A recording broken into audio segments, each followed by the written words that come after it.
न्याय देता आलेला आहे. कारण मी जसा समाजकारणात राजकारणात आल्यापासून या तालुक्यामध्ये वेगळं स्थान त्या जिंती राजघराण्याला आहे हे नाकारून चालणार नाही. कारण हे एका पिढीतले राजे नाहीत, हे अनेक पिढ्यातनं तुम्हाला सांगतो राजे होत आलेले आहेत. हे वस्तुस्थिती तुम्ही लक्षात घेतली पाहिजे. ही कामं कुणाच्या बी हातून होत नाहीत. ज्यांच्या हातून होत्यात ते खरोखरच भाग्यवान असतात असं या ठिकाणी मला सांगायचं. कारण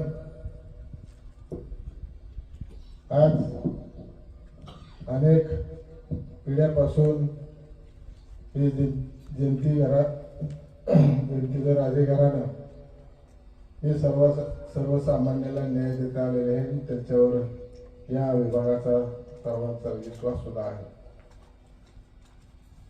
आता उद्या जिल्हा परिषद लागणार आहे, पंचायत समिती लागणार आहे. काय त्यावेळेस कुणीतरी आंदोपांडू येईल, उभा राहील, पण त्यांच्याकडे काय तुम्ही लक्ष देऊ नका असं या ठिकाणी मला मुद्दा म्हणून सांगायचं आहे. कारण जगाचा पोशिंदा हा काय ताक मनाने राहिला पाहिजे ह्या मताचा मी आहे. आणि बऱ्यापैकी पिढ्या हे सर्वसामान्याला न्याय देत आलेली राजघराणी आहेत. आणि भविष्य काळामध्ये सुद्धा हे तुमच्या पाठीमाग निश्चित उभा राहणार आहे. आम्ही सर्वसामान्य कुटुंबातून राजकारणात समाजकारण करत असताना एक चांगलं काम या तालुक्यामध्ये करण्याचं काम मी केलेलं आहे तुम्हाला माहित आहे. ज्यावेळेस पहिल्यांदा तुम्ही मला संधी दिली त्यावेळेस हा जर उपलब्ध पासून जो रस्ता जिंतीपर्यंत आलेला आहे तो पाठीमागच्या काळामध्ये माझ्या आमदारकीच्या काळामध्येच झालेला आहे. आणि त्याचा आग्रह सुद्धा वहिनी साहेबांचाच होता. त्या काळी जर आपल्याला तिथून आपण पाहिलं टाकळी चौकापासून ते जयंतीपर्यंतचा पहिला रस्ता वहिनी साहेबांच्या आग्रहास्तव 32 कोटीचा आपण केला. आणि तुमच्या दळणवळणाची सोय खऱ्या अर्थानं वहिनी साहेबांच्या आणि ह्यांच्या सगळ्यांच्या मुळे झाली हे नाकारून चालणार नाही. कोंबेज पासून इथपर्यंत येणारा रस्ता जर त्यावेळेस अशा अवस्थेत होता की आज तुम्हाला समजा 20 ते 25 मिनिटांमध्ये गाडी तिथे जिंतीपर्यंत येते किंवा चौकापर्यंत जाते. पण त्यावेळेस अशी परिस्थिती होती की जवळजवळ 1.5 ते पावणे 2 तास लागायचे या भागापर्यंत तुमच्या यायला. आणि म्हणून काम कोण करणार आहे, कोण करून घेणार आहे या नेत्यांकडे तुमचं लक्ष राहिलं पाहिजे असं या ठिकाणी मला मुद्दा म्हणून सांगायचं आहे. राजकारणाचा समाजकारणाचा वसा घेतलेलं हे कुटुंब आहे. आम्ही समाजकारणात राजकारणात असताना सगळ्या गोष्टी करत आलो, म्हणूनच तुमच्या विश्वासाला पात्र झालो. ज्या वेळेस आम्ही तालमीतून घरी राहिलो त्यावेळेस आमचा असा हा प्रचार करीत राहिली ही समोरची माणसं की त्यांच्या लक्षात आलं की भाऊ पुढं समाजकारणात राजकारणात येणार आहे. म्हणून नारायण पाटील किती गुंड किती वाईट आहे हेच तुम्हाला सांगतो. पूर्वी ही लोक गिरवीत असायची, परंतु सर्वसामान्यांच्या विश्वासाला पात्र होण्यासाठी आमची सुद्धा 5-25 वर्ष तुम्ही घेतलेली. आणि आता तुमच्या विश्वासाला पात्र झाले असं आम्हाला सुद्धा वाटतं.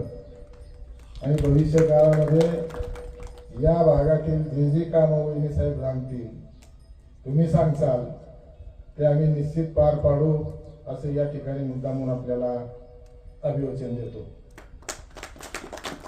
वास्तविक पाहता या ठिकाणी पहिल्यापासूनच मला वाटतं शहाजीराजे असतील, वहिनीसाहेब असतील किंवा बॉबीराजे होते, त्या टायमाला सुद्धा हे या घराण्याने या भागाचा समतोल ठेवण्याचं काम केलेले हे नाकारून चालणार नाही. आणि म्हणून मला अधिक बोलायचं नाही किंवा अधिक बोलण्याची गरज बी नाही.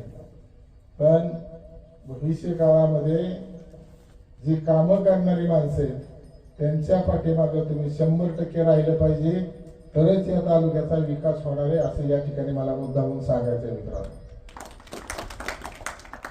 आज तुम्ही पाहताय की कोर्टीवरनं जाणारा रस्ता आवाटीपर्यंतचा जो रस्ता आहे तो सुद्धा आपल्या काळामध्ये झालेला आहे.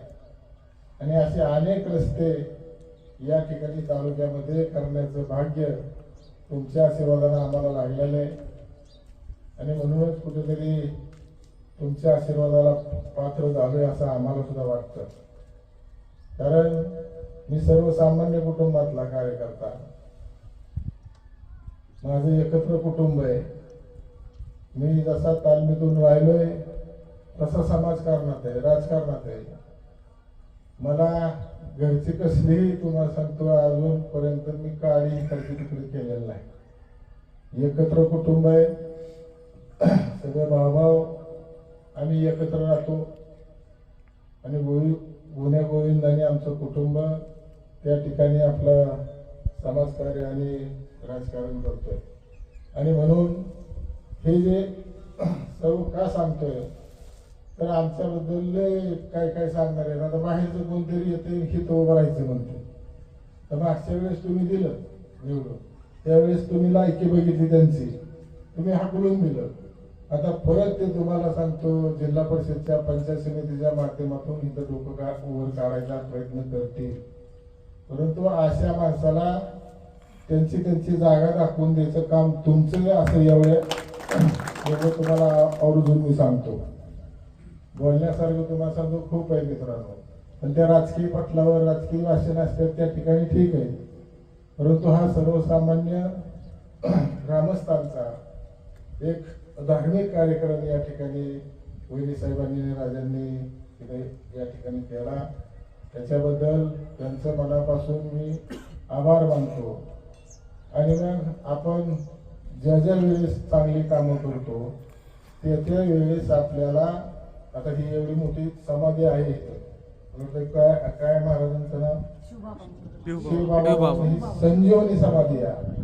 तर या समाधीचं सुद्धा भविष्य काळामध्ये आपल्या तुमच्या आमच्या हातून जीर्णोद्धार करायच्या तिथं काय या ठिकाणी सुद्धा वहिनी साहेब या समाधीचा जीर्णोद्धार तुमच्या हातून व्हावा आणि त्याला आम्ही पाठबळ द्यावं अशी तुम्हाला सांगतो वस्तुस्थिती भविष्य काळामध्ये राहणार आहे. आणि म्हणून मला माहित नव्हतं आजपर्यंत की ही संजीवनी समाधी आहे.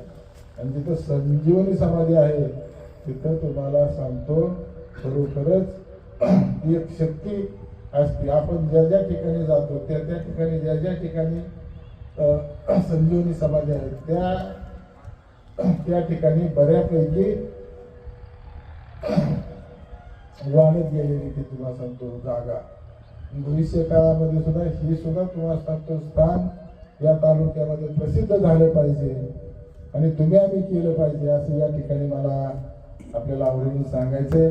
अधिक बोलणार नाही या ठिकाणी.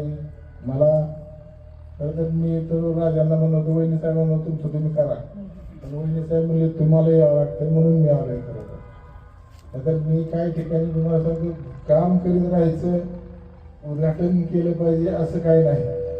आणि त्याचा लय मी शौकीन मी नाही. काम होणं हे आमचं ध्येय आणि भविष्य काळामध्ये तेच राहणार आहे. म्हणून या ठिकाणी तुम्ही एवढ्या मोठ्या संख्येने उपस्थित राहिला.